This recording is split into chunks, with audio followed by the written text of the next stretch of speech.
Khona manje singene kwisizini ya Cancer. Cancer is a fourth zodiac sign, and just recently ngomhla ka-9 kaJune i-planet le enkulu kakhulu, i-planet of abundance, i-planet ye-luck, i-planet ye-growth, uJupiter ungene ku-Cancer. Ubekade ephuma kuGemini la kade ehlezi khona for the whole year.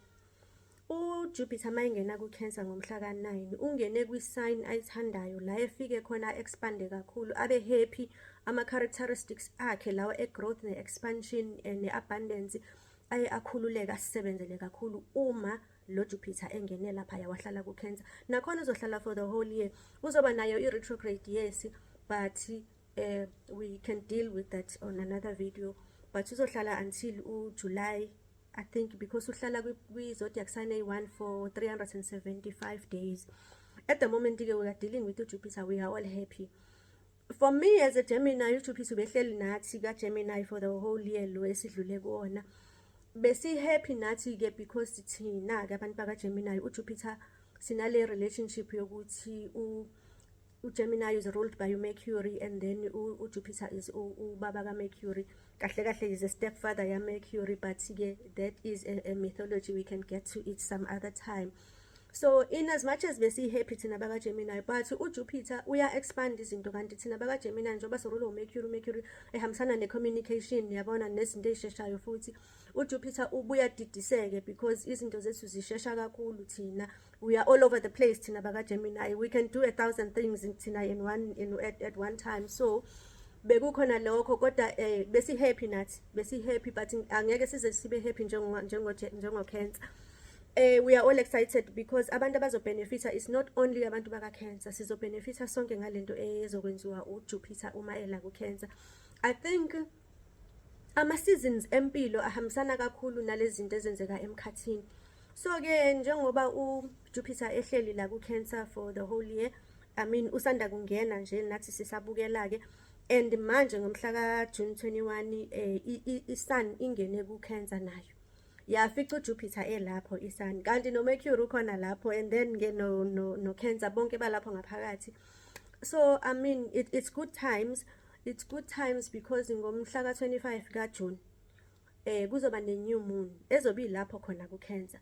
I-moon is about ama-emotions, and uCancer is ruled by the moon. uJupiter uhappy uma ku-Cancer, so it's happy times. We need to use this new moon sonke ke ezobe ilapha ku-Cancer ngomhla ka-25 kaJune, sisebenzise for a new beginning.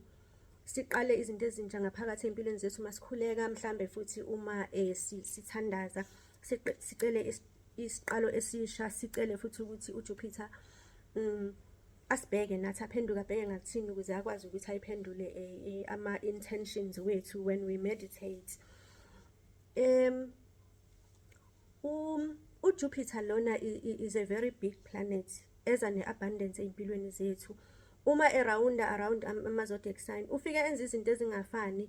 The thing is njengoba expanda enza i-growth, enza futhi ne-abundance, u-expanda leyo nto ekuwena ngaphakathi. What matters the most masenza ama-meditations wethu or sikhuleka, but angithandi kakhulu ukusebenzisa into yokukhuleka because umuntu mekhuleka uyacela, akhale, yancenge, azehlisa bephansi. Kanti when you meditate you elevate yourself and you attract izinto. uJupiter ukhulisa leyo nto engaphakathi kuwena. If wena ngaphakathi une-fear enhlizweni yakho uzokhulisa yona, if une-jealous uzokhulisa yona, if une-happiness uzokhulisa, uma unothando, uma une-hope, yonke into.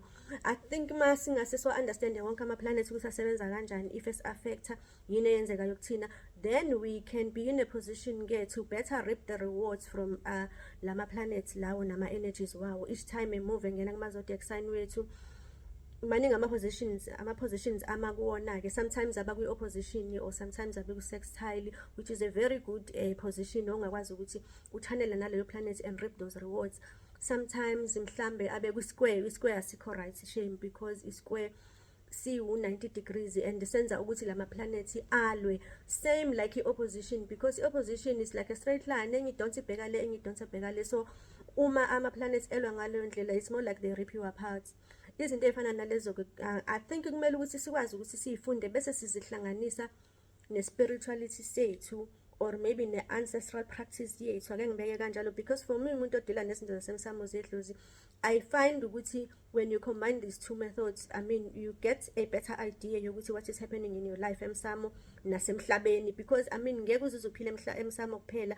If you do that, you end up uba umuntu othi yonke into isemsamo, and that is not the case. Phela ukhona uNkulunkulu umdali okuyena odale yonke into, odale i-universe, wadala nawo lama planets, and ama planets are so huge. Understand, but mhlawumbe imfundiso yethu-ke ngoba phela ukhula ufundiswa leyo nto, but kusasho kumina ukuthi awandi ukuthi kwenzeke kanjani ukuthi singafundiswa ngama-energies ama-planets ukuthi nawo ayasi-affecta ngale ndlela esi-affecta ngayo, and uma eseku-affectile kuphakama iy'nkinga empilweni yakho, but thina sazi ukuthi uma kuphakama inkinga idlozi, not understanding ukuthi there is a bigger picture phela yokuthi umdali uyena wenza zonke ezinye izinto. Asidile nedlozi fine, kodwa abese sibheka futhi nangapha ukuthi kahle kahle emhlabeni what else is going on emhlabeni.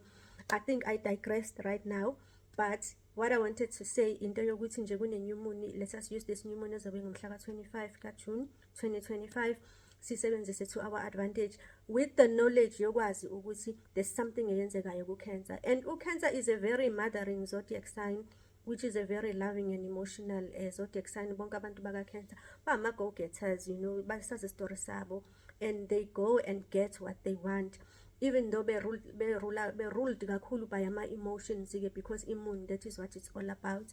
But at the moment into eyenzeka laphayana kule sign yaka-zodiac sign, kungenzeka ukuthi i-stellium, but I'll need to go and refer back ukuthi is that really what is happening, because kune-energy eningi kakhulu ekhona njengamanje, which is the sun.